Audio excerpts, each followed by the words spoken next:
it's time to start Dishin Days with your hosts, Tony Moore, Michael Mattis, Justin Lee Hareld, and Araceli Aviles.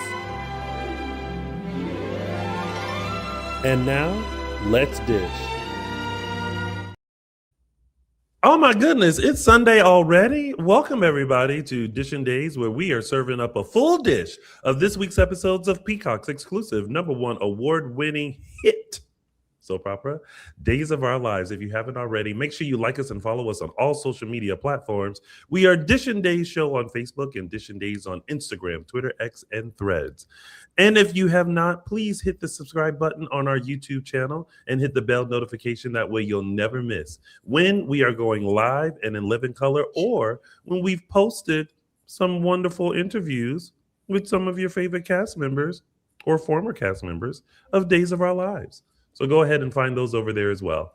Also, if you would like to be a part of our exclusive members-only exclusive page, you, for $4.99 or whatever it costs in your country, you can join us bi-monthly for some wonderful virtual chats. You also have a chance and opportunity when we have guests to come on and ask them a question directly, along with some other perks that we're always trying to figure out. So head on over to our exclusive members page by hitting the join button on our YouTube channel. And by the way, if you need to take us along with you instead of sitting at home and watching us, you can find us on your favorite podcast station. We're on Apple Podcasts, Spotify, and iHeartRadio. Just search Dishin Days and take us along with you, please. That way you'll never miss our thoughts on what is happening in Salem.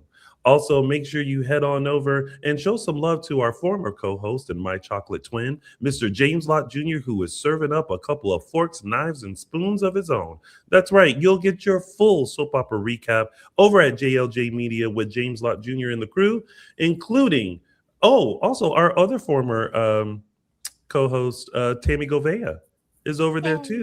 They are serving up recaps of Bold and the Beautiful, Young and the Restless, General Hospital, and Beyond the Gates, along with some original audio dramas. So head over to JLJ Media on YouTube and where all podcasts can be found, and let James Lott Jr. know that he shouldn't have cut his hair at all.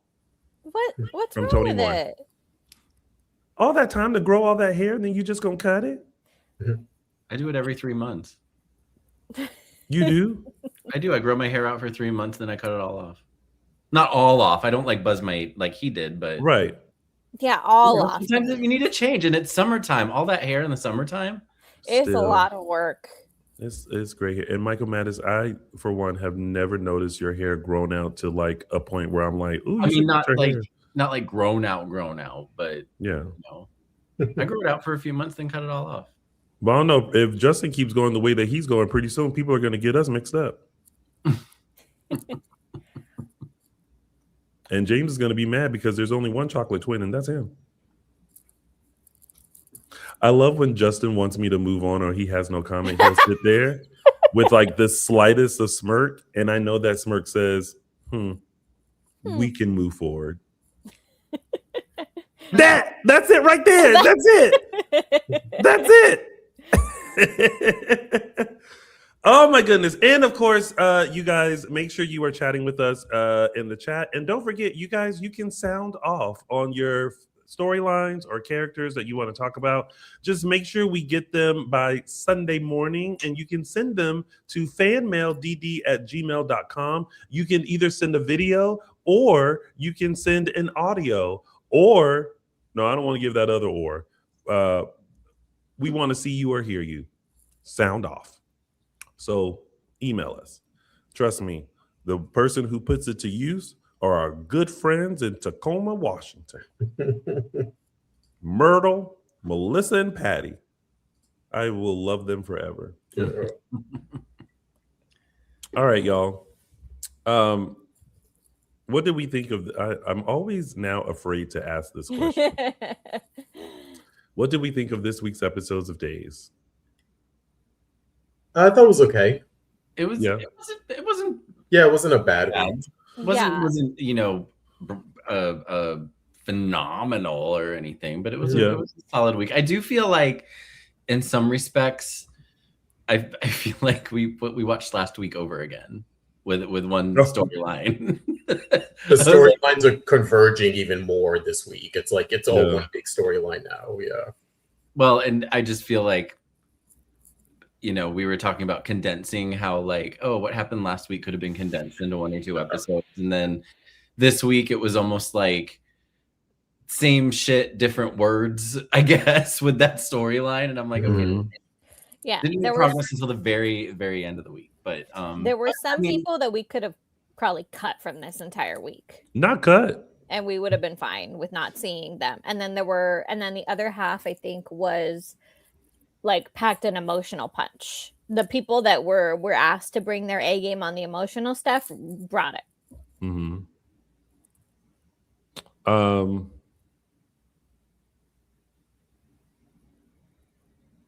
I will say that there were a couple of things that perked my interest. And I was like, oh, okay. Hi, Mom. Happy Sunday. But let's dive in. But before we dive into it, I do want to share what our good friends in Tacoma, Washington thinks about the storylines of Days of Our Lives overall. So let's, I think, check. Oh, are we going to check them out?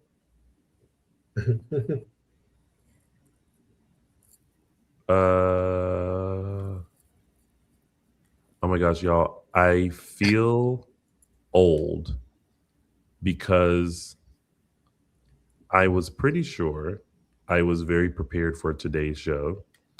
And I suddenly feel like maybe I forgot something. And this is the problem. When you do too much while you're getting ready for a show, because that's probably what was happening.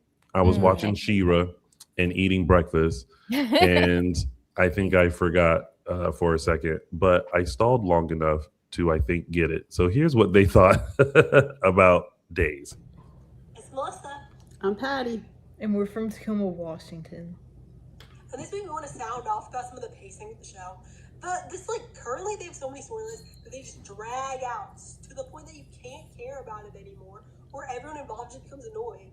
Like, take Xander and Sarah, for instance. They've been broken up for, a year? We can all assume they're going to get back together at some point. But they're dragging it out. They're doing this stupid Brady and Sarah storyline that nobody cares about, and all these other little things that are just annoying and wasting everybody's time and making us sit through the stuff that's not going to matter because eventually they're going to be back together. It's just hard to enjoy because at a certain point, everyone involved starts becoming annoying.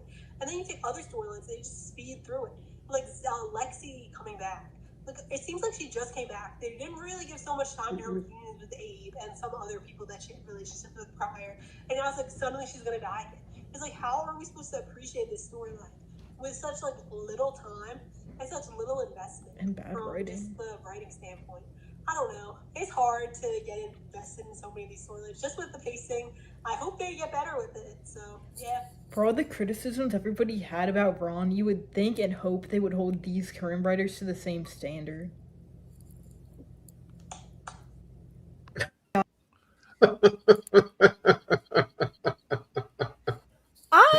love these women. Yeah. I mean, and I seriously want to know, girls, what are your college majors? Because if writing is not in there somewhere, I'm going to be mad.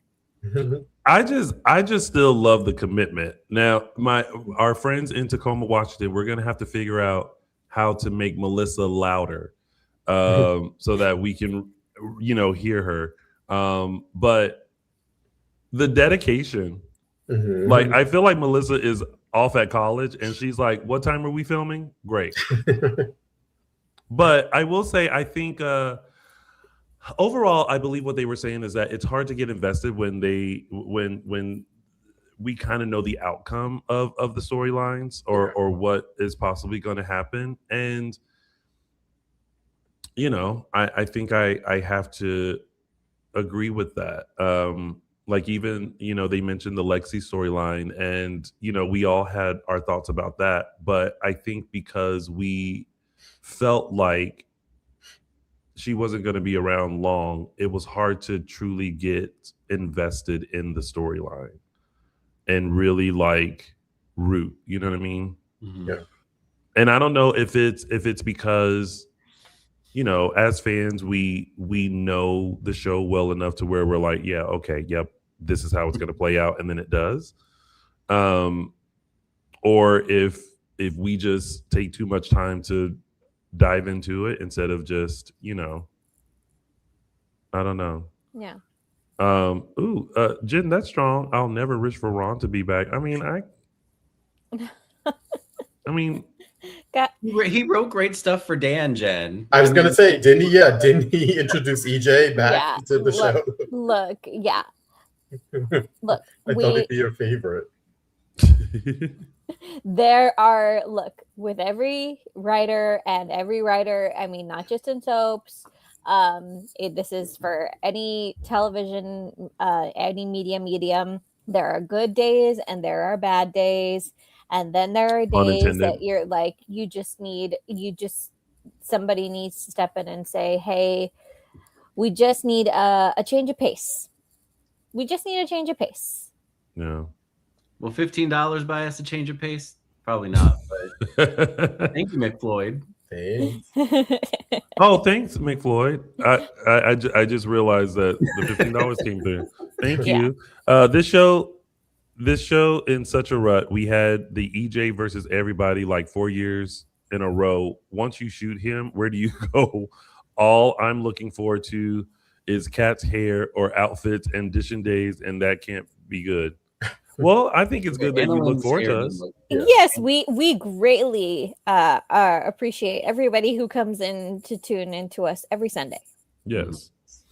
All right. I totally forgot that we hadn't really officially started, but with all that being said, damn.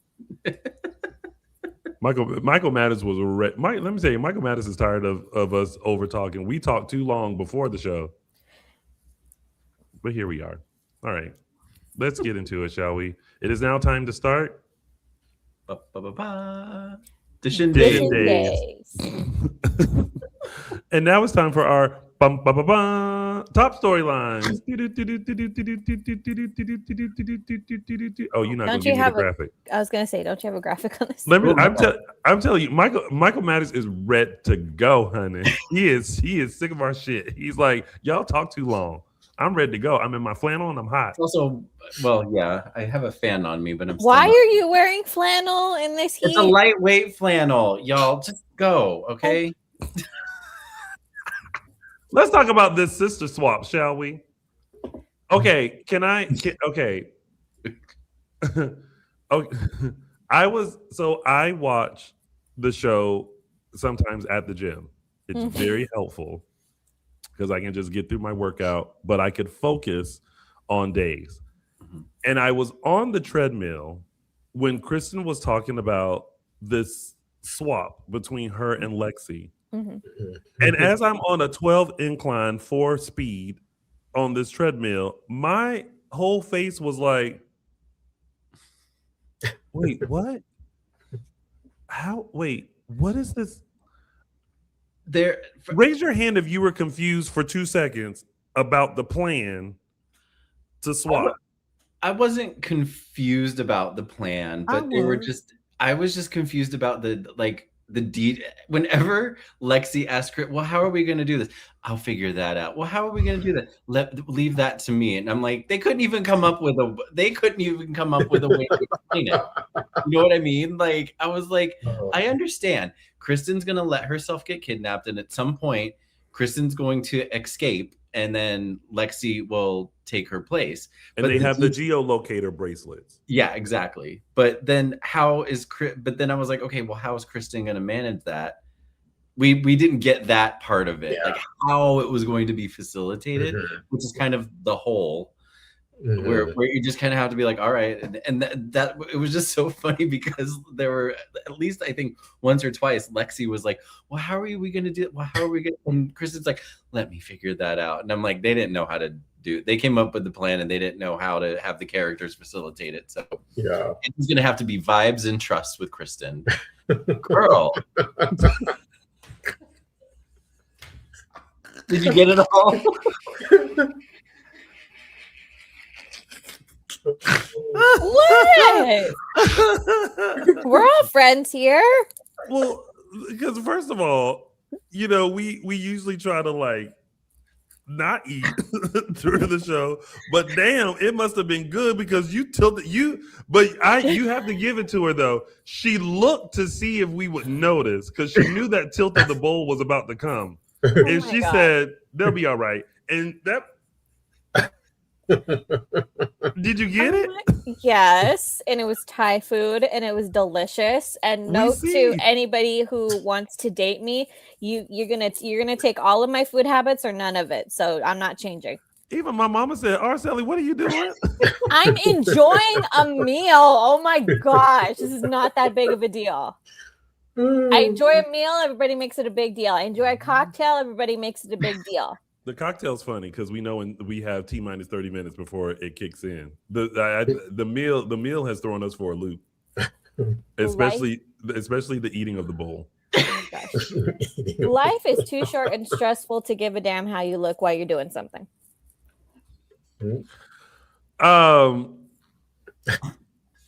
Hey, you're the one who always gets us off on the tangent. I was perfectly fine sitting here listening to you guys and waiting my turn. And then you guys start off on a tangent and here we are. And so you said, "Ooh, Thai food," and just went to town. I feel like this is clip worthy now. Like, I feel like I need to just post this tomorrow. Actually, someone who's watching, clip this for me so that I can repost this and show everyone how much fun we're having. Tony, your mother agrees with me. What? What'd she say? Say it, girl. What'd you say? That life is too short to care about what you look like when you're enjoying yourself. I got my food, I got my cocktail, I got my tiara for Auntie's Day. I think that philosophy applies to other activities too. If you know what I mean. Don't worry about how you look if you're enjoying yourself. Michael Maddox, my mom watches the show. I'm sure she'd agree. I want it to be noted. If I see a say it boy come in from her, then I'm going to be like, no. No, we will not say it. I want it to be noted that I never start this. This is true. Okay, so let's get back at the okay, so they got a plan. Damn plan. It's not a terrible plan. Well, I just love that Kristen is like, well, I'm about to be kidnapped, and I'm like, well, girl, you don't want to take a precaution? Like, are you like you're gonna allow yourself to be kidnapped? And she's getting all of this intel from the people on the island. Like, they're just giving up secrets. Like, they're not scared of EJ. Like, imagine being on the island, being like,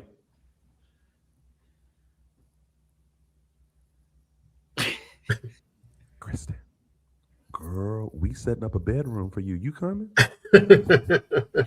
Oh no, it was only. Well, you about to get kidnapped. Okay, bye, girl. I'll see you when you get here. He didn't say what sister. I'm like, but of course, Lexie's gonna die in like a week. Like, the staff's gonna call EJ and be like, "Your sister died." Like, he's not like EJ's not gonna die. Yeah, like, hear about this woman that came in a box. Like, they're like, "Who is this?" They're gonna call and be like, "Hey, EJ, did you hear about Lexie?" No. Did.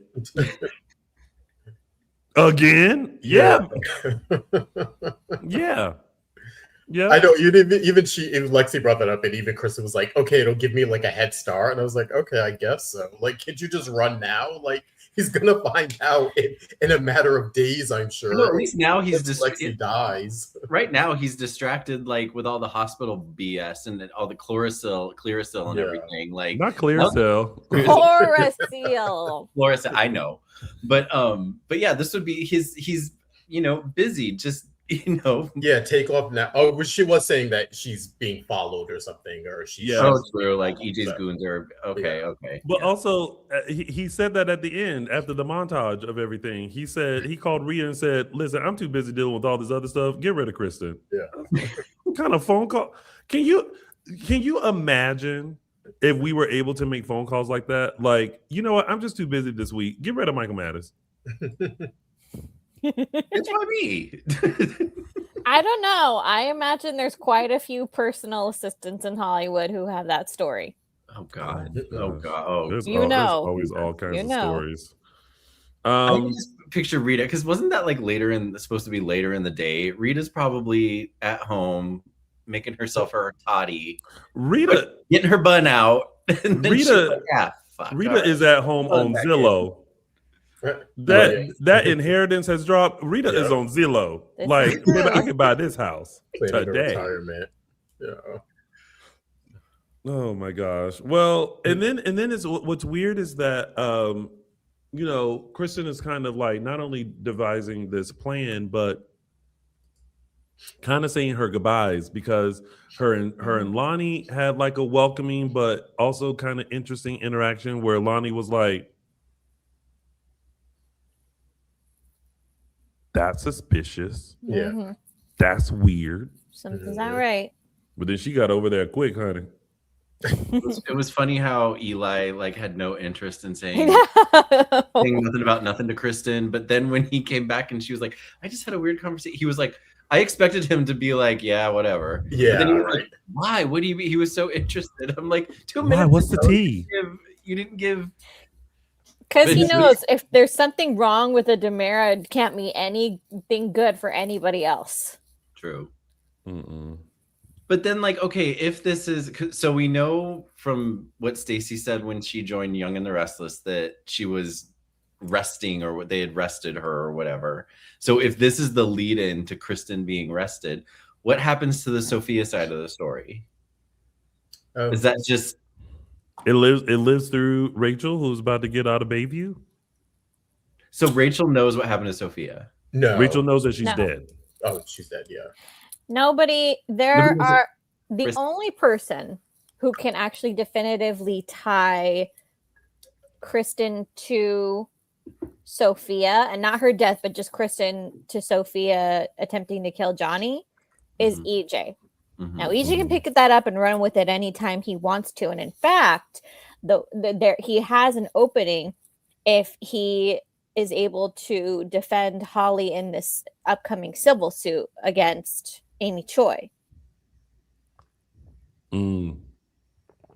Which he went to Melinda and said, "Baby, drop this case." Yeah. And nobody so nobody else knows that Kristen did this, and so Mhm. theoretically EJ could find a way to bring it up, not only very publicly but in court. Mm-hmm.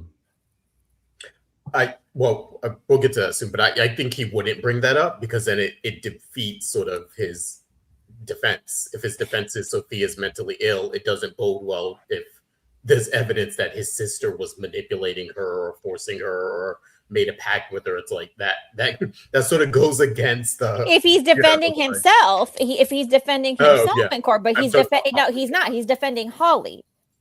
Yeah, but the premise is that Sophia is mentally ill. It doesn't bode well if the person who's defending you's sister is the one who's manipulating her. I mean, you it know, doesn't bode well, but it there's an argument to be made that it could be a factor.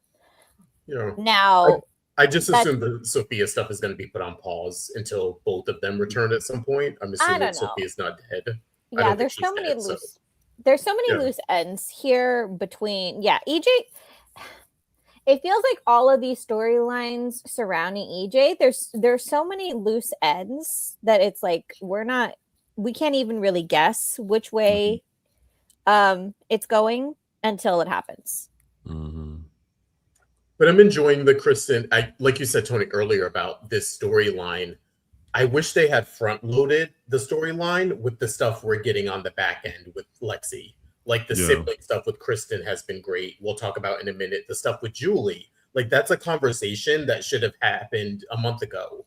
You know what I mean? And not have it tied to her leaving. Like all of those interactions should have been gold. And I loved actually something they did this week that I give the writers like a big clap for. And I don't know if many people caught it when Kristen said to Lexie, will you be on my side this time? That was actually a callback to their last interaction because they left last time they actually saw each other, they were actually at odds with each other because Kristen was in jail for the Marlena secret room stuff. And Lexie went to go visit her, and she begged Lexie to help her escape, and Lexie wouldn't. And that was sort of like that was sort of like a little rift with them.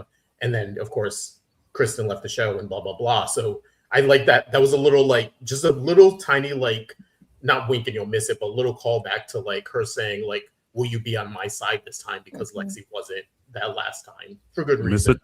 Miss a day, you miss a lot. Yeah. So I wish we, you know what I mean? I wish we got more scenes like that, you know, more on the front end. I think people are enjoying it now. I think people are, even if they're not liking this story, I think their minds have swayed a bit on Nikki Crawford and her portrayal and what she's been bringing. I think she's been killing it with these emotional scenes. Yeah. So we talk about pacing sometimes. Is the Lexie storyline one that you wish had a slower pace? I wish it had. I thought about that this week. Because I think different parts of it. I'm not sure what the original intent was in terms of how I think if she was originally scheduled for a certain amount of time and they extended it or what. But we talked last week about how it seemed like the plan shifted halfway through Nikki's portrayal of Lexie. And to my mind, I think that both sped up and slowed down at parts where it shouldn't have. So, for example, the months and months and months that we had seeing Lexie in the pod, we didn't need to see it that long. It should have been a shock and awe moment. We cut to black, and then it happens. Certain elements of that storyline unravel very quickly. And then this, I felt like Nikki's been doing such a phenomenal job, particularly in the scenes with Kristen and with Julie. All them tears, honey. Yeah, she's been on it. She's been really just displaying the emotions that we want Lexie to go through, and I feel tethered to Lexie, but I feel like it would have made more of an impact had we like gone through this, had like maybe a full year with Lexie, and then it's the gut punch of ripping her away again. Yes, yeah,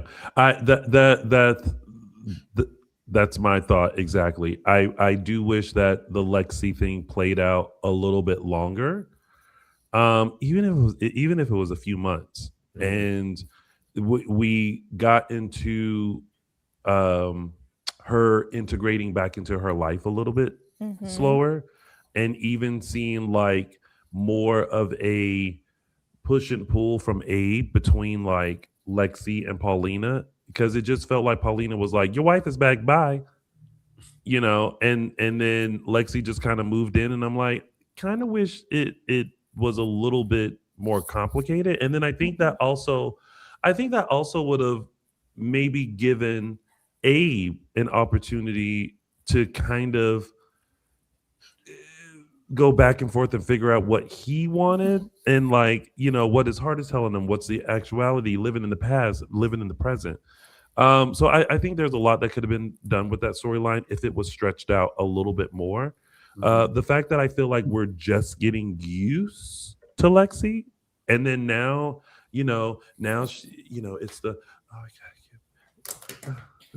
you know, we're already seeing that kind of stuff. It's like we just started falling in love with her, and now she's going to be taken away. And is there some kind of misconception going around that we don't want love triangles on the show anymore, and that we only want them with the younger cast? Who said that? I don't know, because I feel like, just to your point about Abe and Paulina and Lexie, Paulina just kind of gave up, and I feel like that would have been such a meaty story for us to really dive into and stretch out, because it's a grown, mature love triangle, and then you just cut one piece of it off, and it's kind of like, Okay. Yeah. Um, Fans are chiming in the chat as well on their thoughts on uh, this storyline. I just realized the if people are not watching, then they don't get to see some of the comments. So I'll Mm. read some of them. DJ Bivida, I think that says, I wish they'd have more interaction between Paulina and Lexie. They had a lot of good potential scenes. I think somewhere else someone said that they were looking for more of a John and Marlena type storyline. Yes. Sarah, Miss 2OU says, yes, I wanted the whole John Marlena type story with Abe and Paulina. Very disappointing. So, yeah, I think there just could have been more with this storyline, and then now it's kind of like, all right, now we're going to usher these two women off, and this is the plan. And I was like, all right, but then now you also have Rachel coming out of Bayview, and we all know how much Kristen loves Rachel. So now Rachel's, but I feel like if I were Rachel, I would have got home, and then like Kristen gets kidnapped, I would have looked at Brady and said, I'll go back to Bayview. Because I'm not dealing with this. But we did have a sound off about Rachel that comes in the form of an audio file. Because see, I told people, hey, we'll take your audio. But someone had a thought about Rachel, and let's hear what she had to say.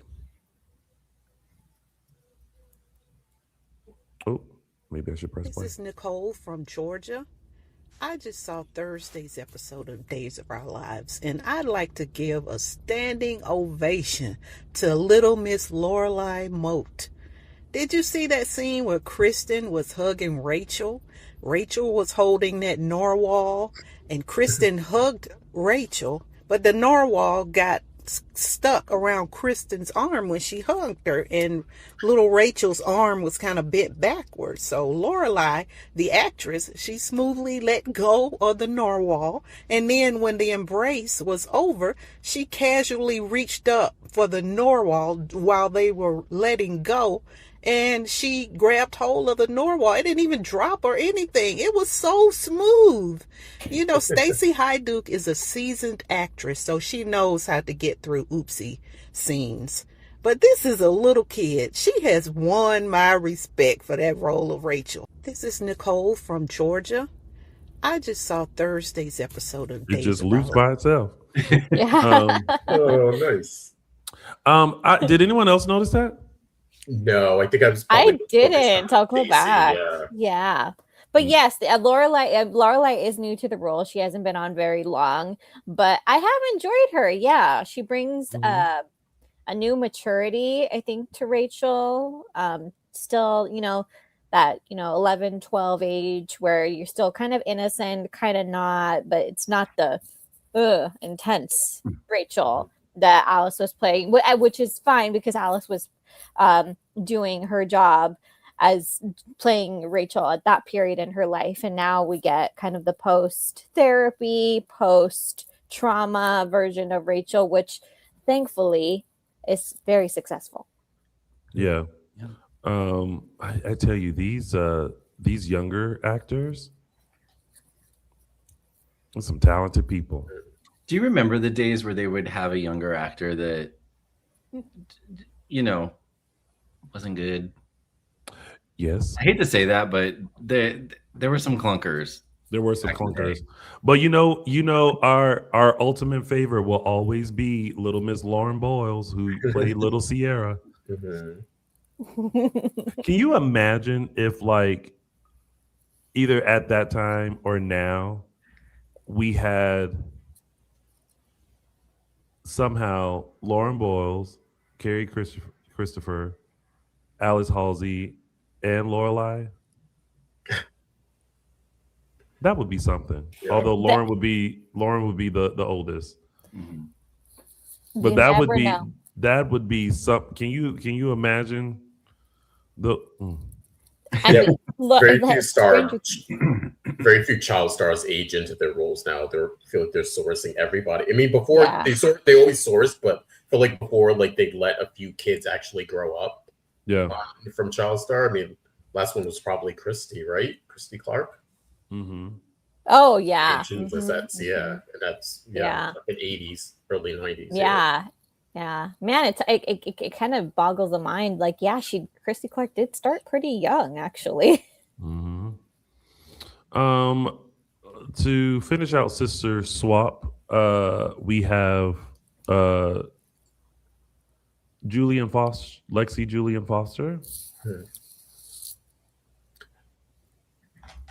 I like the Lexie Julie stuff. That was good. Yeah.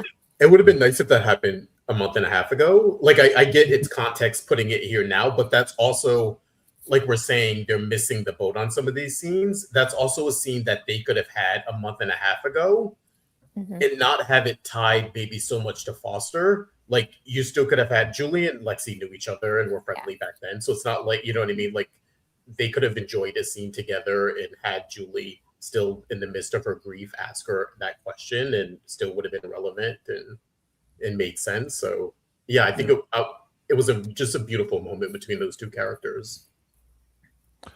Dylan, you can't. Oh, did I put know. That? Sorry. I know that. Dylan, you can't be talking about Foster as DTF, honey. I mean, this is definitely not a PG-13 show, but come on now. But anyway, that was what he's texting Julie, you know. You up? Oh no! Don't put that poor pressure on Julie. You up? And it's 6:30 p.m. But let me tell you something. Don't let the smoothness fool you now, because Julie got some moves too. She said, "I'll call you," and then he stood there for that long time, and I thought, so no one's gonna cut, no one's gonna we're not gonna go to the next scene. And then I was like, and then I saw the phone ring, and I was like, well, this took a long time. And then he saw the number and turned around, and there was Julie like. Yeah, that's what she was. She was like, "You up?" Yeah. That was a what you doing? You know what? The only reason I cringe during those scenes is because it brings me to the unfortunate conclusion that dating is so awkward, and it doesn't matter what age you are. You could be in your teens, your 30s, your 70s. And it's still awkward. Still dumb. You know what? Sometimes I feel like it's not awkward for older people because I think as you get older, you just don't have time. And so I feel like Foster and Julie are being very respectful of like their previous partners. But at the same time, they're being very communicative. Like there's only a moment where Julie was kind of like, it's not da-da-da-da-da. And Foster's like, yeah, I'm sorry I was sick, but I'd love to take you out again. And so, well, now Julie knows that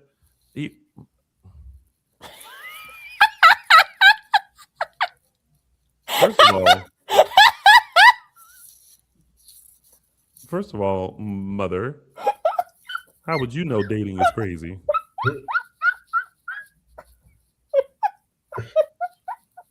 The noises right now. I feel like the last time Tony, the next time you go home, she's gonna be like, I have a friend to introduce you to, Tony.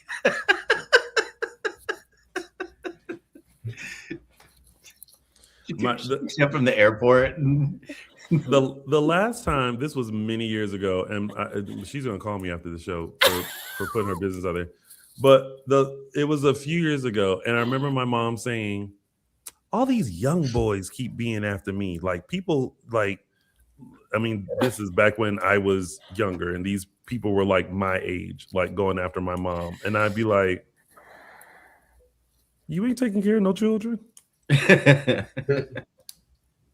But hey, if you got it, flaunt it. Just don't give it away. Anywho. This is a problem. This is a problem with when your mom watches the same show you do and shows support by coming to your podcast, things can get very interesting. All right. Then that's pretty much it, right? Shall we move on to the next top storyline? Mm-hmm. All right. Let's talk about this worthy escape, shall we?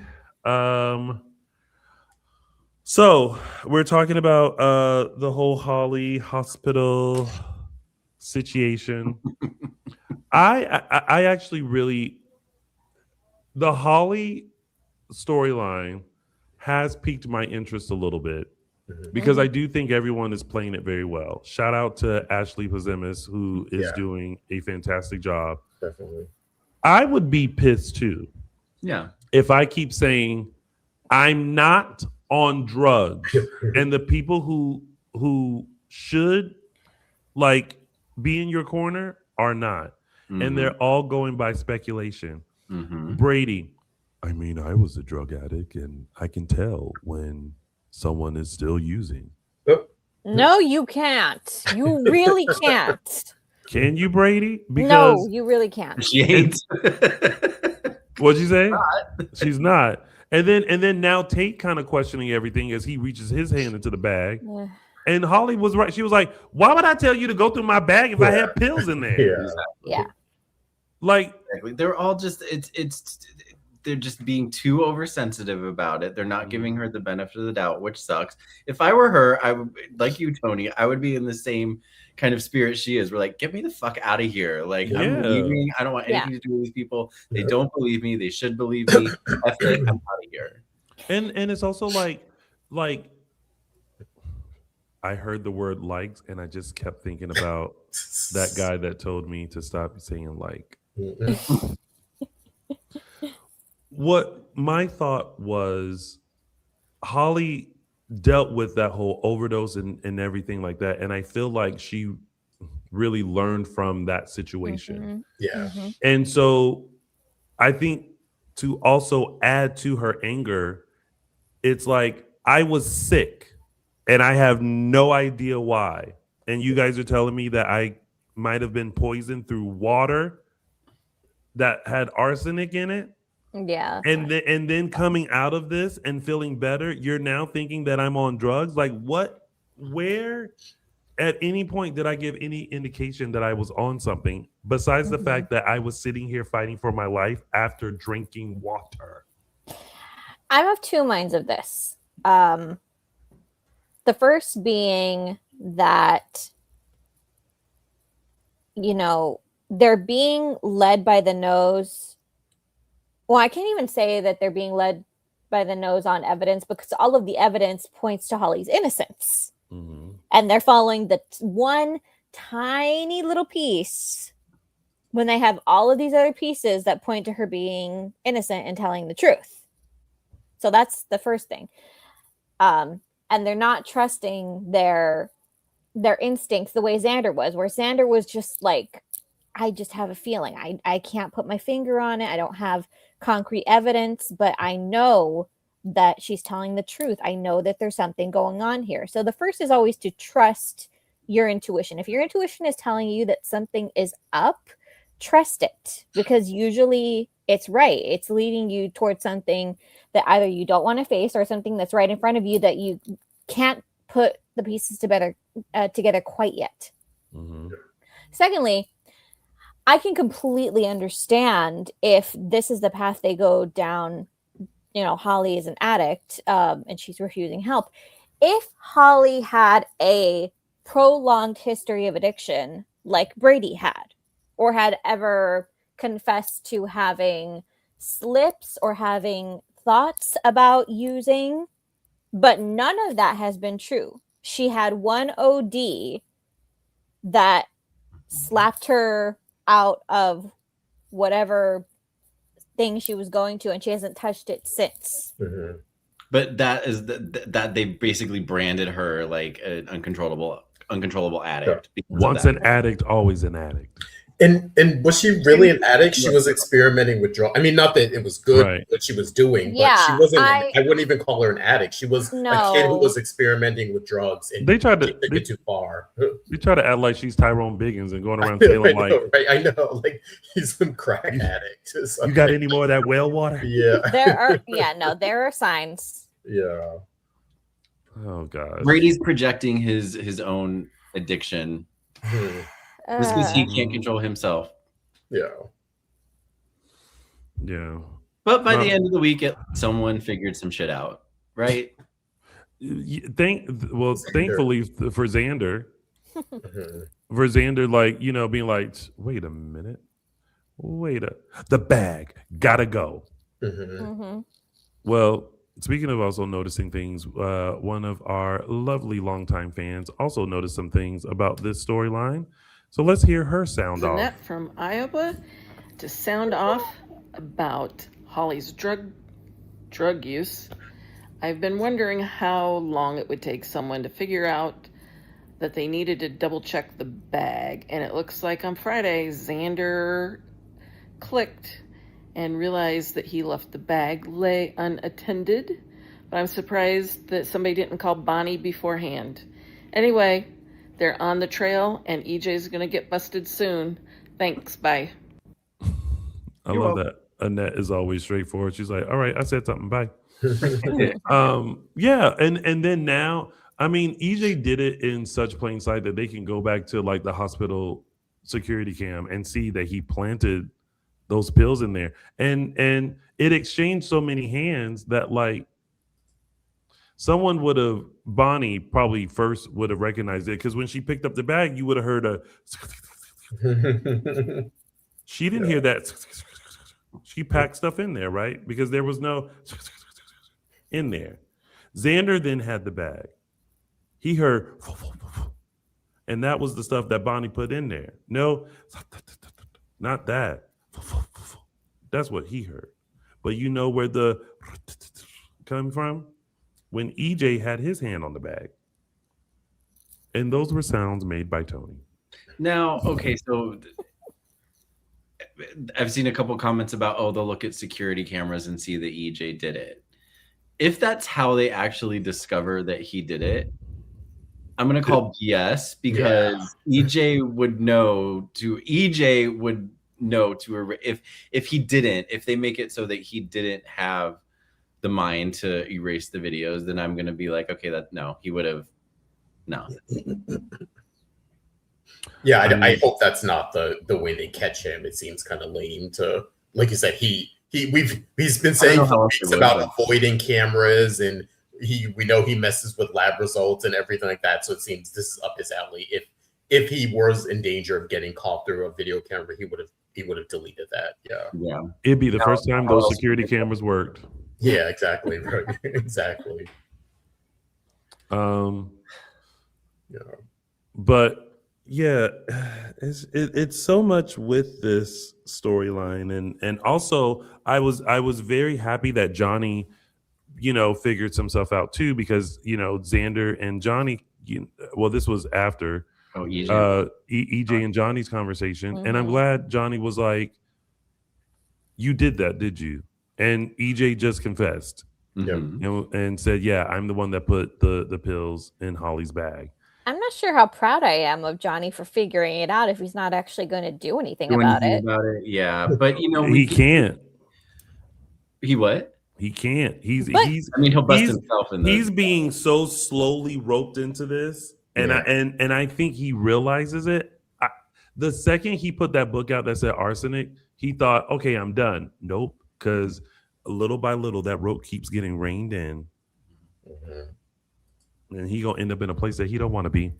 You can tell he is struggling. He's struggling with it a bit. Even Xander confronted him and was like, you know something. And he held strong and didn't reveal it. But then afterwards, you could tell he's struggling with it. So I could see him, you know, maybe putting a stop to it by maybe coming forward. Yeah. That may be how it's revealed that Holly isn't actually doing drugs, but Johnny would need to man up and do that. Man up, Johnny. Now, Now, what EJ needs to be doing is like offering Holly refuge. Like again, he's sort of the cause of this problem, but he should also be helping her on the other end of it. Would be nice. Yeah. I was like, why is she at the Salem Inn? Why isn't she at the Demira Mansion? Like, I feel like, you know what I mean? I feel like EJ needs to be her savior in that, on that side of it, to like make up for what he's doing to her. I feel like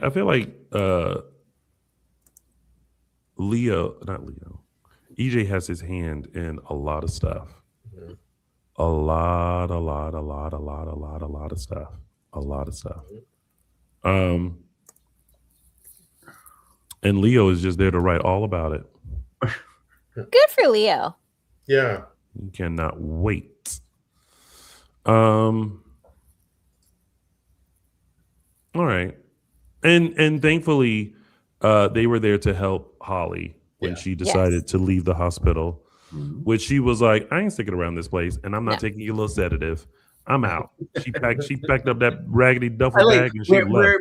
We're chastising you and accusing you of doing drugs. Here's some sedatives. That's what I said. I'm not taking anything from anyone. And then I was like, and then I was thinking, she took that like a champ. She didn't have no water or nothing, Jesus. She said, water is the last thing I need. I mean, true. So water got me into this mess.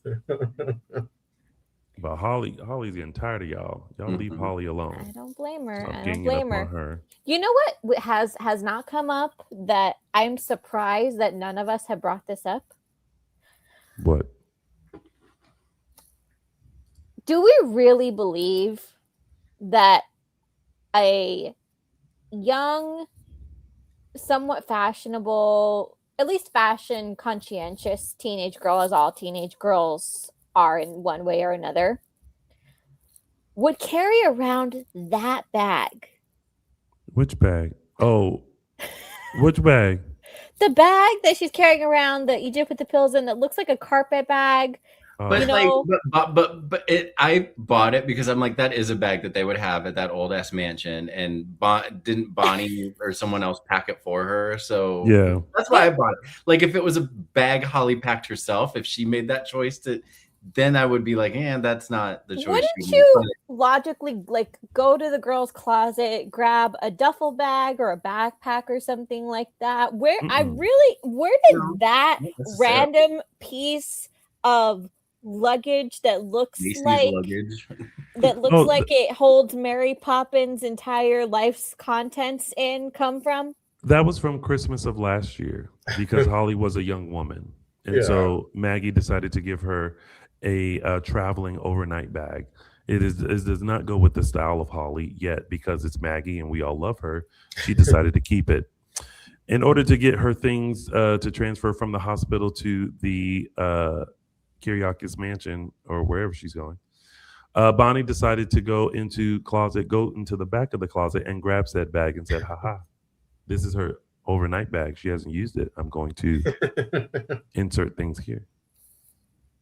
And that's the story of how a bag that looks like it should be used for someone's grandmother for her knitting tools, it ended up as Holly's travel bag. You're welcome. I haven't seen a bag that ugly since Debbie Reynolds used it to pull out all of her witchy stuff in Halloween Town. I was going to say, since yesterday when you had to travel from...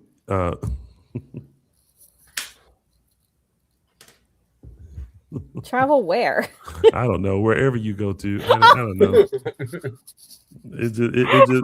It just looks like a bag you'll have with all the accoutrements: sunscreen, water bottles, hats, visors, fans, air conditioners, credit cards in case, gift cards, flip flops, socks, shoes. Like that looks like Kleenex. That looks like allergy medicine, an EpiPen. Like that looks like your bag. Medical That's my kit. work bag.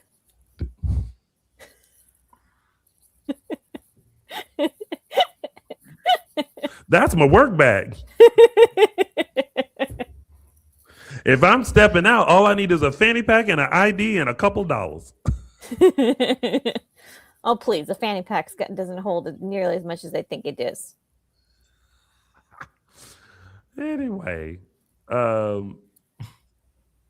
that's it for Worthy Escape, isn't it? Yes. I think so. Not any hard candles. The Araceli Thai food clip has been sent. Thank you, Dylan. Can always trust Dylan to be on top of things. All right. Let's see. Let's move on to someone who is missing in Salem and who I forgot was missing for a bit is Gwen. When they kept saying, I keep calling Gwen and she's not answering, I was like, why isn't Gwen answering? And then I was like, oh, yeah. Yeah. I forgot she got kidnapped. Mm-hmm. Well, we haven't seen her since. Nope. Surprisingly, they haven't showed her all week, tied to a chair as they slowly creep up, as the camera creeps up her body, and she's hands are tied, face is tied, We just see her tied up mask like- on. Yeah, right. Which I like. It's like don't even show us anything. Keep it kind of a mystery. Find a way to remind us that she was kidnapped, but we don't, Yeah. But again, who would have I would say through a flashback, but Gwen would be the one to have the flashback. So yeah, and they didn't show it. But yeah, it's keeping the mystery alive of like where she is, who did it, stuff like that. And everybody's on the hunt for Gabi, Kayla, Leo. She was really getting her hands in some cookie jars, and now Yeah. And now someone's hand is in her cookie jar. Oh. Well, speaking of cookie jars, Megan has opened up the cookie jar, or rather the cookie jar that leads to a pool, to talk about or sound off on Leo and EJ. So let's hear her thoughts from a wonderful pool on her thoughts on as she sound off on Leo and EJ. In Massachusetts, reporting from the pool this week. Just wanted to sound off about some things on Days. In fashion news, Leo's pants, those animal print pants, were fabulous. Love them. Anything animal print is great with me. I also thought it was hilarious when he said that he wanted to expose the knockers in his session with Marlena. I thought that was really funny, and her response and her expression was priceless. Last, you guys were totally right about EJ last week when you were talking on Dishin Days about how, yes, he does care about Holly, but he also is trying to protect his family. That's the dichotomy of life, right? So I guess I'm surprised that when Johnny asked him about the pills, he sort of fessed up pretty quickly. I thought he would deny it a little longer. But anyway, life's complicated. All right, I got to swim away now, so I'll see you guys all next week.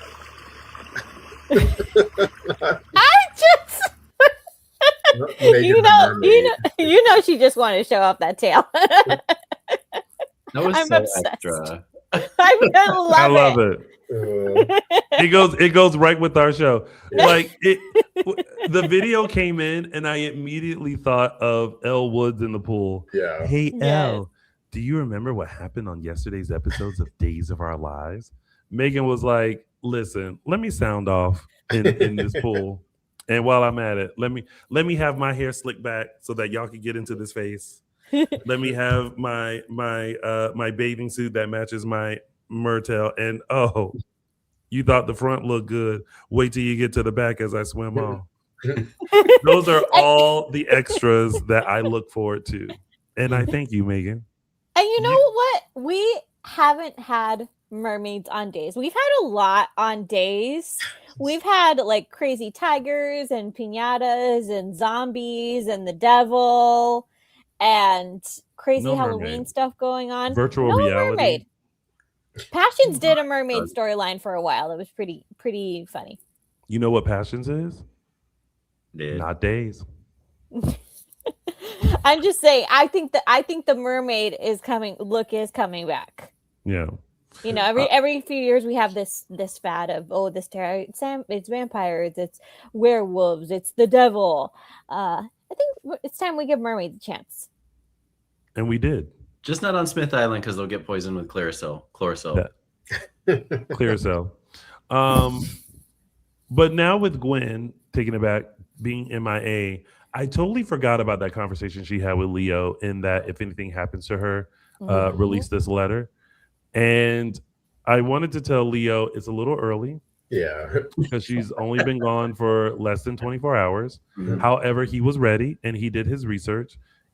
Melinda gets Melinda has her own offices, honey. Mhm. And of course, they mentioned CJ, and I wanted to go, who's playing CJ? Yeah. Nobody. Are we getting a new lawyer on the show, right? I know. I'm When available. Get, like staff and a part. Yeah, that was new Her too. own business, like her I humble mean, good offices. for her. I'm not against it, but Yeah. But do we find it odd, or do we agree with the fact that Kat got to the letter that was meant for Leo first and deleted it? is that what She didn't delete it. Is that what? That's what I was trying to figure out. I'm like, oh, did she hack in and delete it, and that's why it's blank? Or was it? I don't think so. I assume she like took it and made it look like it was not that she like fully deleted it, but Yeah, took, no. Yeah. No, she just placed the blank copy in. I think she has it. Yeah. However, when Melinda went to go to the folder, she was like, it's blank. It cut to Kat and her computer screen being like, file deleted. I didn't mind it because I think Kat's intentions are good. I think we know she's investigating EJ, and so like this could either be a conflict or it could be a win for her. And I also think she cares about Gwen. So I feel like it's good in her hands because I think she's going to do the right thing and maybe either not jump too soon like Leo would, but maybe she's gonna like see what's in the letter, take her time with it, and do what needs to be done. So I think she's probably the best person to have it in this situation. I think his intentions are good, but he's jumping the gun just a little bit here. Is he though? Because Gwen told him exactly what to do. Well, no, she told him after 10 days the lawyer would contact him. He's jumping the gun by okay. Yeah, I mean, he's right, but he's, it's a little soon because but also I guess, I don't think it's EJ, but he thinks it's EJ, so, Yeah, I think she's probably the best person to have it in this situation. Who? Kat is. Yeah. Kat is the best situation. Yeah, is the best person. Yep, to have that. I think so. And I thought about this because I was like, Kat, you deleted that a little too quickly. But then I was like, because of the investigation, she probably didn't want it to blow up because of Leo being irrational and quick about the situation. Pesky Leo. Pesky Leo. Ruining her. He's being a good friend. Or is she really trying to catch EJ, or is this like I'm kind of torn believing that she actually wants to bust EJ and that maybe she's like playing along acting like she is just so I don't know. I feel like she's got a thing for EJ. Like, do we agree with that? Yeah, I feel like it's late. Before I felt like it was 50-50. Now I kind of feel like it's 70-30. Like 70, she's playing him, and 30% she likes him. But I feel like she's not letting those feelings get in. Because remember we had, and I don't know if we really got it. We may have briefly mentioned it. Like she not manipulated, but she sort of asked Felicity to basically help her like trap EJ. And it was like, like you're recruiting your sister. There was that. Yeah. And then we're getting those scenes where before she sees him, she's like zhuzhing herself up. Yeah. So I feel like I don't know if they're making a turn with their character, which I kind of like. I like them leaning a little bit back from her being so madly, in love with him or like being connected to him. I do think she does have feelings for him, but I don't think they're as prominent to get in the way, I think now. Okay. Yeah, I think she's ramped up her manipulation of him. And if anything, I think this means we're seeing more of the agent side of her that is she's very driven by her ego, I think. I think that might ultimately be her undoing. Andrew and Rafe seem so concerned that EJ is going to hurt Kat in some way. But I am actually going to make the argument that she might have a little bit of Sammy in her in terms of she knows how the game is played. She is under no illusions as to who EJ is, but she also knows how to manipulate him. Yeah. And a little bit of this is driven, or maybe a lot more than she's willing to admit, is driven by her ego. Yeah, I can see it.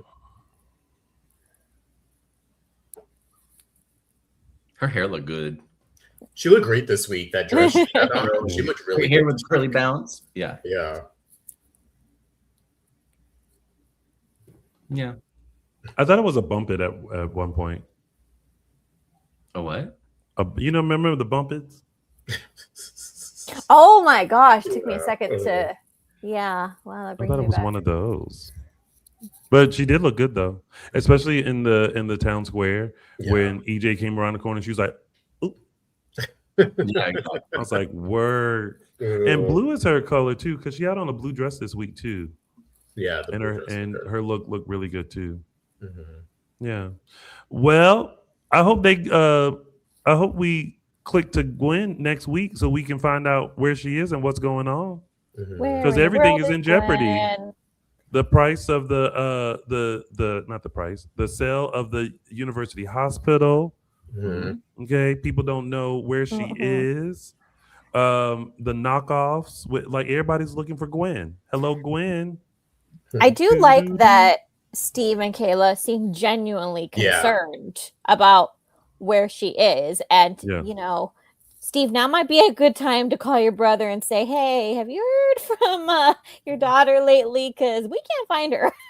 I thought that you were men's with, and then you disappeared, and we haven't seen you again since. So, yeah. Yeah, I thought that was going to be his line before he said something like, I'll call Sean or something. I thought he was literally going to say, I'll call Jack to see if he's heard from her. But I do like them being involved. I think it's easy to forget, that's her aunt and uncle. I know they aren't terribly close, so I'm hoping that this brings up something new for her and her family. But because we don't get a lot of family stuff with Gwen, so yeah. Someone else had wanted to sound off about EJ, but this will be in the form of writing it. Our good friend Betty Jean had this to say. She says, I'm livid over EJ always getting a hard pass on his crimes, but Kristen is the villainess in everything she does. EJ has sunk to a new lower than low by bringing Johnny into his schemes, but to plant the pills in Holly's bag? Come on. When is he going to fall off his pedestal? He's no Stefano. He went too far with Lexie. Time for EJ to tumble. Just my longtime viewing opinion. Betty Jane. He'll get it. This ebbs and flows. A villain eventually gets their comeuppance. So I think it'll happen. Yeah, you ain't the Phoenix. They're setting him up for a downfall. Maybe a different downfall than him being shot 2 years ago. Yeah, he's no stabbing, shooting. Yeah. No, who did this to EJ? That was just a year ago. Because they made it a point, I think this past week too, about he's losing. He lost the drug. The Versavix is tied to the thing. So if Gwen buys a hospital, then Versavix ultimately is hers, not EJ. So he's losing on that. He basically is going to get maybe what he paid for the hospital, but he's not getting the windfall that he imagined he would get between all this. So, I mean, he's down bad, so to speak, in a lot of ways. Well, y'all, those have finally been our top storylines. We are now about to. Oh wait, what am I doing? I'm just clicking all over the place and not clicking the right stuff. Those have been our top storylines. We are about to head into our tidbits, but before we do, just a quick reminder, y'all. Make sure you follow us on all social media platforms. Dishin Days Show on Facebook and Dishin Days on Instagram, Twitter, X, and Threads. Don't forget to subscribe to our YouTube channel, and if you want to be a part of our members only page, our members exclusive page. That sounds better. Make sure you join. It's on our YouTube channel. And find us on your favorite podcast stations. We're on Apple Podcasts, Spotify, and iHeartRadio. Also, make sure you go show some love to JLJ Media on YouTube and where all podcasts can be found.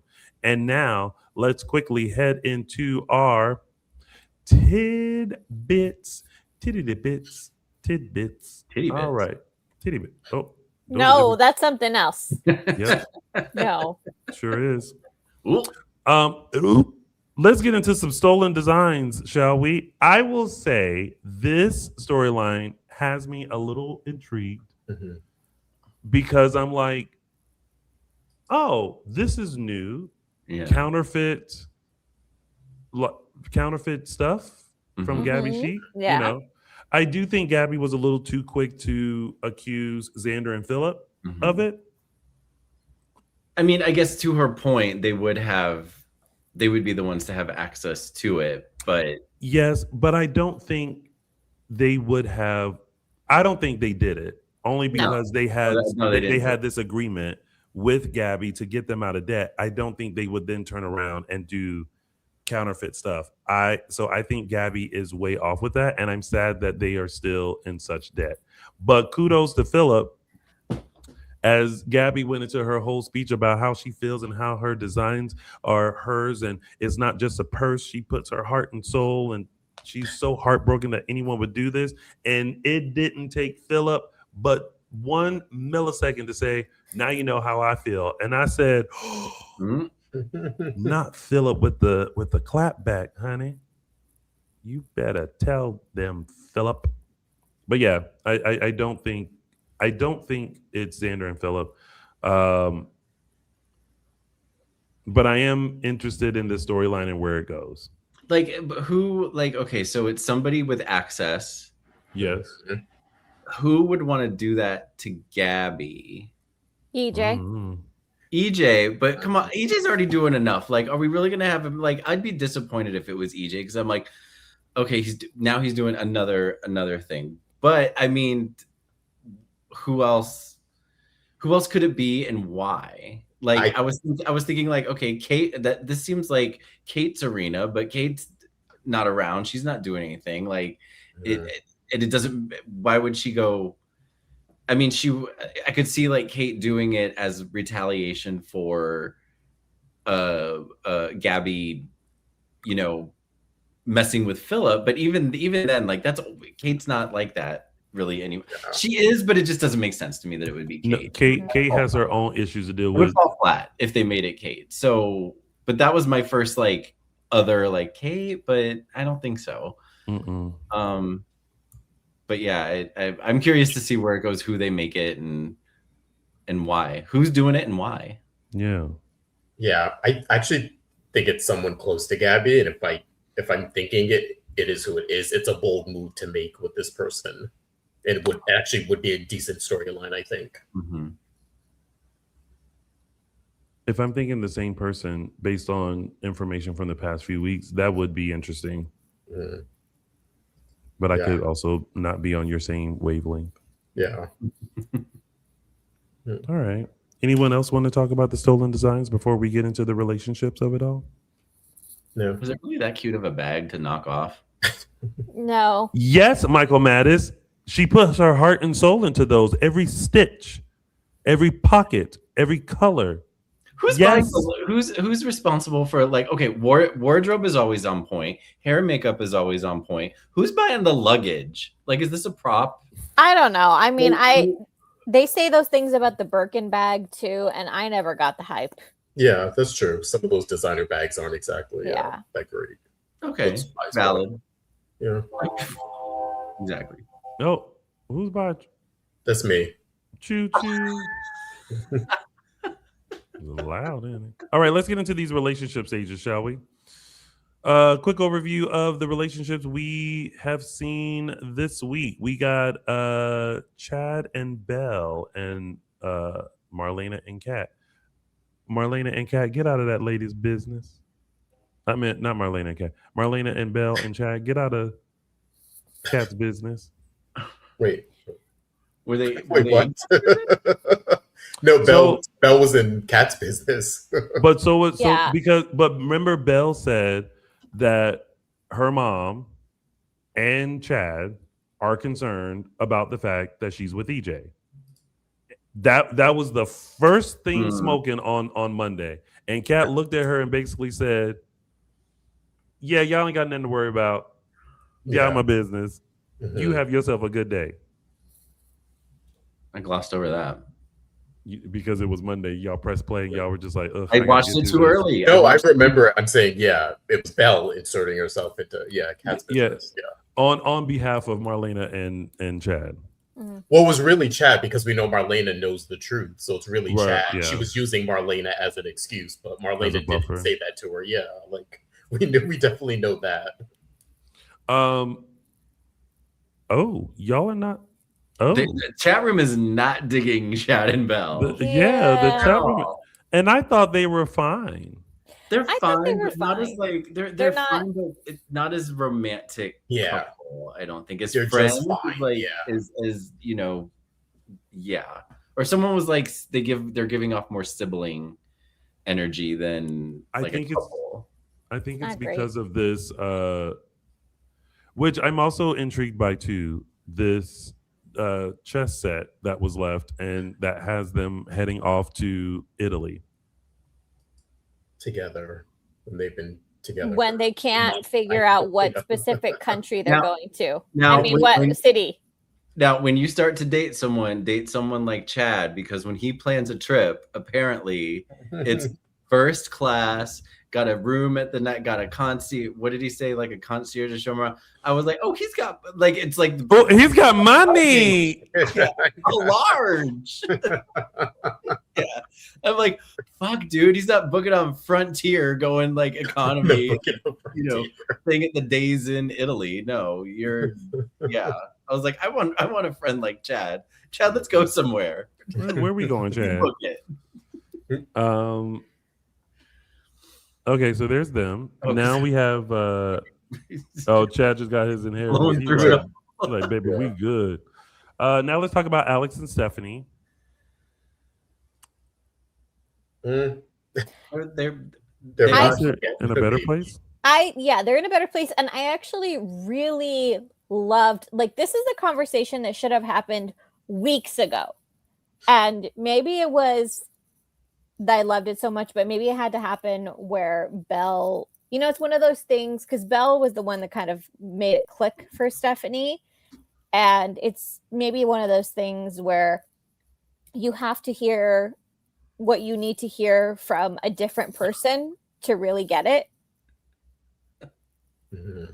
Like when it's someone who is outside of the conflict, who is not necessarily on one person or the other's side, but can just offer perspective. Mm-hmm. It does help. Mm-hmm. No, totally. Yeah, so I liked it. I think I should have happened a long time ago. And that sums it up really, really nicely. And I felt the same way after their conversation last week. I'm like, okay, they've come to terms. They're good for now. How long? For how long? Yeah. We'll see, because Joy's still in town with the baby. It's only a matter of time before she, stubs her toe or some shit. Alex, I stubbed her pinky toe. Okay, I gotta go get Joy. I gotta go get Joy. You sound like Stephanie. I just really wish that Jeremy was in the mix. I think it would have made the storyline so much more interesting. I mean, it could be a case where it was meant for Jeremy and they had to pivot. Okay, well then we'll move on to the last relationship, which is Sean and Jada. Which my only thought was, not you just gonna move in and y'all are barely dating. Okay, no, I mean, they've been, just because we haven't seen them, it's a case where we haven't seen them, so we don't think. But I feel like they've been. First of all, this injury that Sean has, he was in the hospital for a long time. He's not fully recovered yet. It's been months. Mm-hmm. Other people have recovered from worse injuries much quicker. So the timeline with this is a little peculiar. Is what it is. I wish, I really preferred Jada being the number one solving detective in town, but this is what they have her doing now, so whatever. And B, that pretzel bun sandwich that Sean was eating looked very good, and he took a bite out of it. So shout out to food services or craft services or whoever gets them their food, because I clocked that pretzel bun. Clock it. Mm-hmm.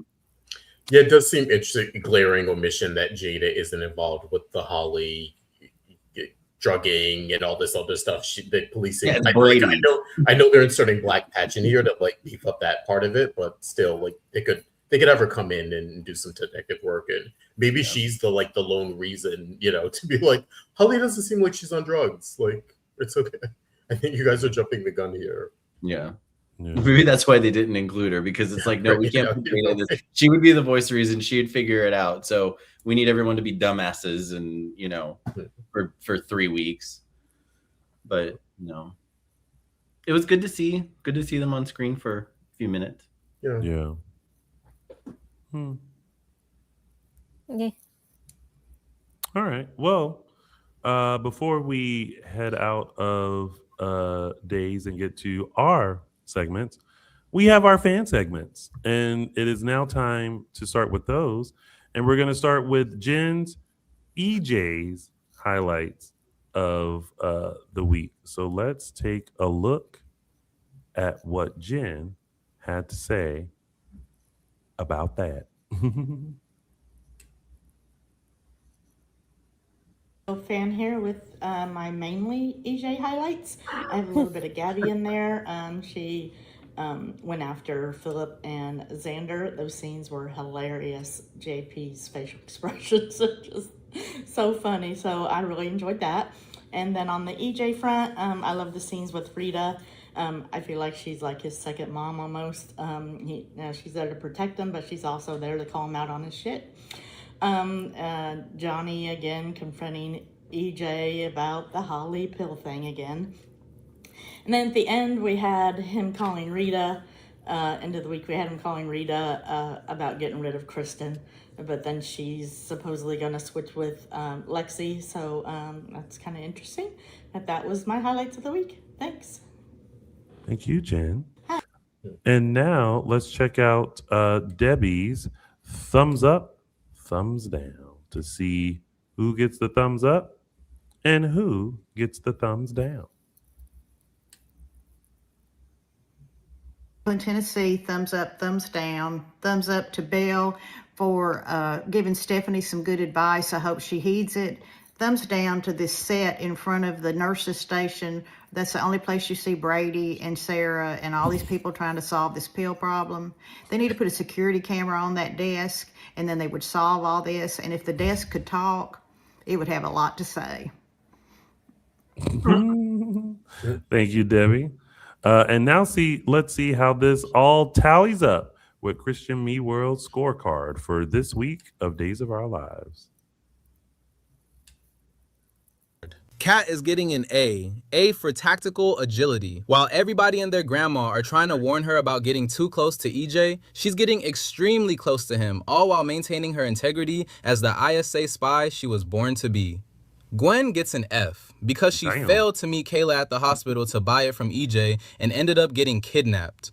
Holly gets an F because nobody wants to believe her that she never relapsed. EJ gets a C because everything is crumbling apart around him. He has too many hands in the cookie jar of Salem he's trying to control. Dealing with Gwen, dealing with the hospital, dealing with Philip and Xander, his sister Lexie, and yet he still looks flawless like he had his 8 hours sleep. Meanwhile, I'm out here working just 2 jobs and trying to maintain the mortgage, and I look like shit. Excuse my French. Finally, Brady. Wow. Brady. The more he talks, the more he puts 2 on 2 together, the more he's suddenly making sense. He's getting a B because his brain is getting better at this mystery. Unless, John Black, is that you? Are you possessing your son through Dr. Rolf's brain computer chip like the way Stefano possessed Steve before? Because that's the only logical explanation to him being smart now, waiting for him to call Marlena Doc. Oh. Well, and that's how everything fared out. So thank you, Jen, Debbie, and Christian Me World for your segments. And now it's time for our segments. And we're going to start with mine because it's Tony's official 3 Snaps Award. Snap! All right. Let me tell you, when people are in your business and you have to tell them, get out my business politely, sometimes it just has to be done. That's exactly what Kat did. When Belle approached Kat about her dealings with EJ, she politely and nicely said, and not quoted, "Bitch, get out my business. Have a good day." And for those reasons, Kat Green, Annalyn McCord, you get Tony's official 3 Snaps Award. Oh, snap! And now it's time for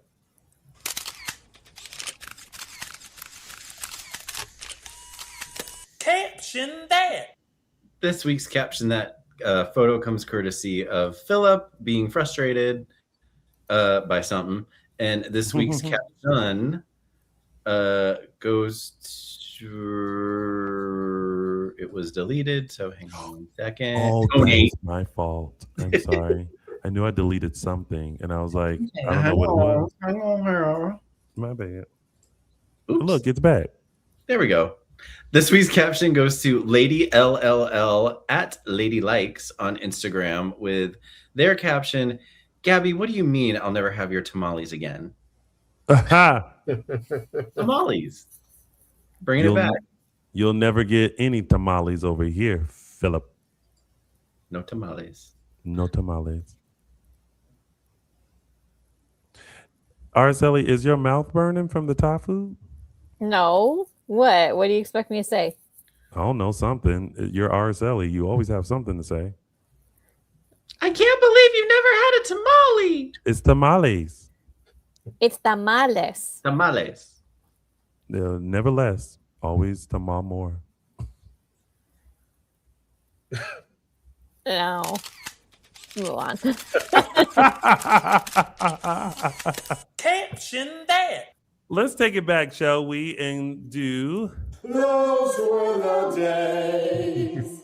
All right, taking everyone back to July 25th, 1988. This is when Steve and Kayla had their very first wedding, the infamous yacht wedding. And 37 years later, through trials and tribulations, they are still together.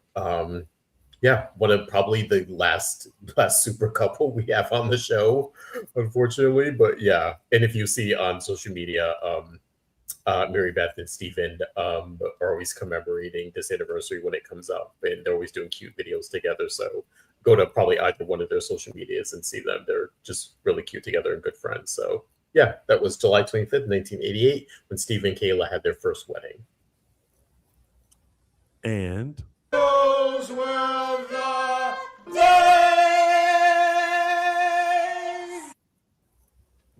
And now it's time for It's a Gift.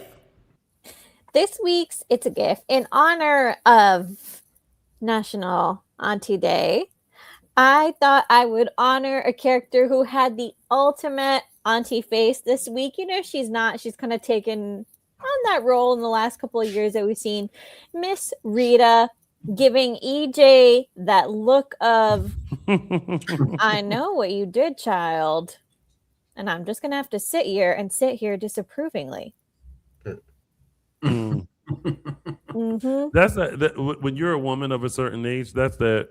I know he don't think I don't know. I need you with the that kid. I know what I did, and you know what you did, but you can't tell me what to do. I feel like my grandmother used to make that same face. My grandma Mabel. She'll like you could say something and it would be immediate. Like as soon as you finish your statement, she'll be like, "Well, no, that well was not going to be good." I actually attribute a lot of my facial expressions to her. If it wasn't for my grandma Mabel, I probably wouldn't have all the facial expressions that I have. And I feel like I get my humor from my grandma Mazel. With their powers combined, they created me.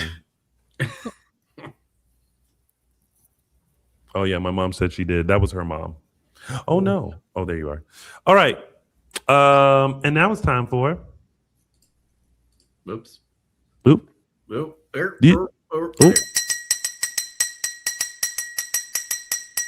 News and gossip. Starting off with some Emmy chat, we here at Dishin Days sat down with your Emmy nominees from Days of Our Lives for a series of fun, informative, and even heartfelt interviews with Stacey Hyduke, Lindsay Godfrey, Christopher Sean, Alice Halsey, and Al Calderon. Find out how they also submitted for the first time this year, what their process was, how they found out they were Emmy nominated, and how their red carpet looks are coming along. All 5 of these interviews or 4 of these interviews are posted. Please go check them out on our page. They've been getting some really good views and feedback. So yeah, go check them out. Really, yeah, always great to talk to these individuals and learn about their Emmy process and all that. But yeah. Yes. Next up, happy birthday. Happiest of birthdays to our very own Lindsay Godfrey, who celebrated her birthday yesterday, having some fun in the sun and then later turning it up. There were some people there. Who was there? Who was there? I don't know. You don't know? You sure? You'll have to check their social media. You have to check their social media. Lots of fun birthday shenanigans on social media. Look it up, folks. Next up, Miss Emily O'Brien sat down with her frequent co-star and good friend Greg Ricker and Rebecca Budig for their latest episode of Soapy. Emily details her soap journey from YNR to Days, her prolific career as a voice and motion capture actress, which I think started as replying to an ad on Craigslist. So that's an interesting story. And then her early gigs trying to make it in Hollywood and telling the story of, how she and Greg reunited after so many years apart from each other on screen and off screen. So those are good stories. So check that out on the Soapy podcast now. And Connor Floyd took a trip to the Day social media room to play a round of Ever wonder what is on Connor Floyd's phone? Connor details the last photo he took, his most played song, the title of his family group chat, and so much more. So check that video out now on @Days Peacock, and you'll get a glimpse into Connor's fun personality. Next up, we have some casting information, starting with new friend to the show, Michael Ocampo. He's actually starring in the new DC superhero show, Lanterns, where he will play Deputy Lopez. The show also stars Kyle Chandler, Aaron Pierre, and former Day star Carrie Christopher. Lanterns, which just released a new trailer, starts streaming on August 19th on HBO Max. So congrats to Michael on that really big show. Next up, also friend to the show, Jen Lilly has a new Hallmark movie called Love Under the Mistletoe, co-starring Nick Bateman, that actually just premiered this past Friday and will be streaming and rerunning through their Christmas in July series. So you can check your local Hallmark listings for the next showing of it. I'm sure it'll be played anytime, probably when we get off air, and then all through the week, of course. But yeah, go check that out, and big congrats to Jen. She is in her her proverbial bag, so to speak, with these Hallmark movies she loves doing. So yeah. Mm-hmm. Next up, resident villain and friend to the show, Dan Furgel, took us on a tour of his experience at Fan Expo in Anaheim. As you know, he is the co-creator of his own comic book called Fractured Shards. And so he got to visit the expo for the day and play a fan himself as he waited in lines to geek out over his own favorite comic writers and creators. So check out the video on his social media at Dan Furgel. Yes, and for some 90s nostalgia we all didn't know we needed, but very much welcomed. Days fans were treated to a sweet reunion when Ali Sweeney, Christian Alfonso, and Christy Clark posted a photo of a ladies' night out that the three of them had. Three of them shared this past week. And of course, very rare to see these three ladies together, especially since, see these ladies together since they've all left Days in different capacities. And of course, Christy lives overseas, but yeah, just a nice little blast from the past. And there was a point in the show where these three women were the leads of the show and just, running it, so to speak. So yeah, just cute photo and nice little like whenever you see people get together off the set, it's always nice. So yeah. Mm-hmm. And then next up, we have upcoming events to tell you about. The first being from Star Image Entertainment, and they're teaming up with the Day Players for their special concert and exclusive after party. This is going to be Saturday, September 12th in Niagara Falls, the Ontario side. Then they have their upcoming Nashville concert, dinner, and karaoke party on October 3rd, and that'll be in Nashville. So for tickets and information on these events, go to Eventbrite and search Star Image Entertainment. Next up, we have Starstruck fan events. We actually have an update for you guys for the Somewhere in Time event. That one's taking place August 29th to 30th of this year in Mackinac Island, Michigan. There's a lineup change. Eric Martov, who has a family commitment and unfortunately cannot attend, but resident mad scientist Mr. Richard Wharton, who plays Dr. Rolf, will actually be filling in for him on this event. Then, of course, we have the Halloween soap opera party weekend. That one is taking place October 24th to 26th in Kissimmee, Florida. And then, of course, we have an added save the date for a soap event happening next year, April 10th through 11th, 2027 in New Jersey. And we'll keep you informed when that lineup gets updated. But all tickets and info, you can go to starstruckfanevents.com. Mm-hmm.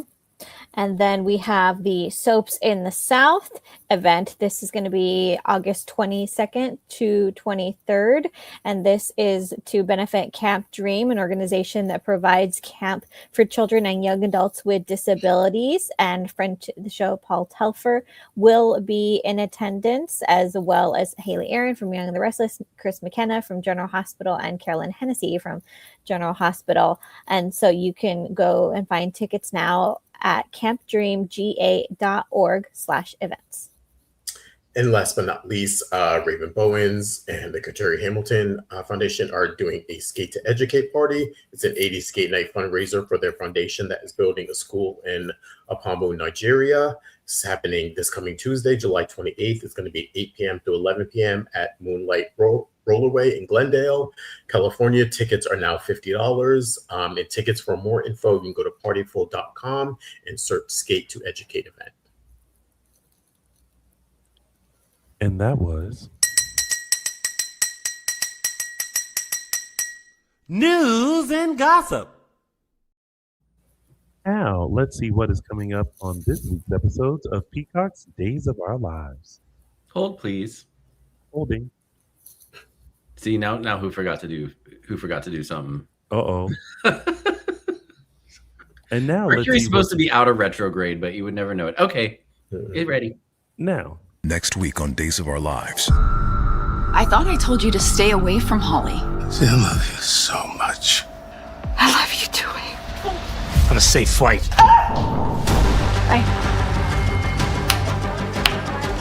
So you're thinking someone at Tamara is responsible for the counterfeit bags? What's this? Gwen Rizchek's written confession. How are you so sure it's Dimitri who took it? Because I texted him to see if he knew where she was, and this was his reply.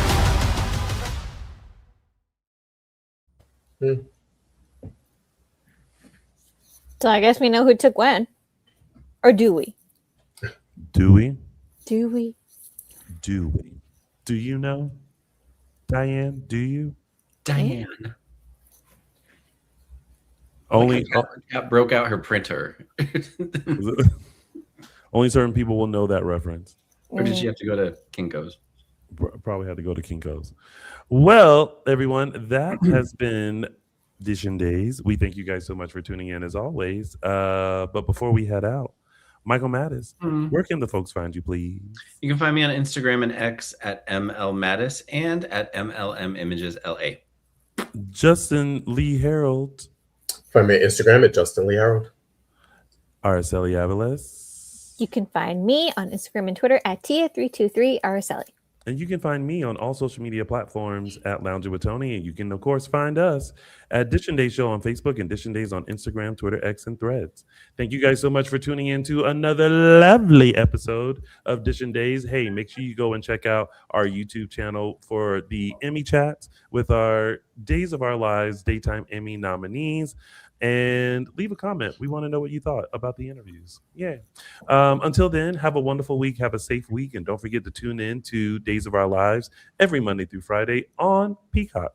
We'll see you next Sunday for another full dish of this coming week's episodes of Days of Our Lives. Bye, everybody. Bye. Bye.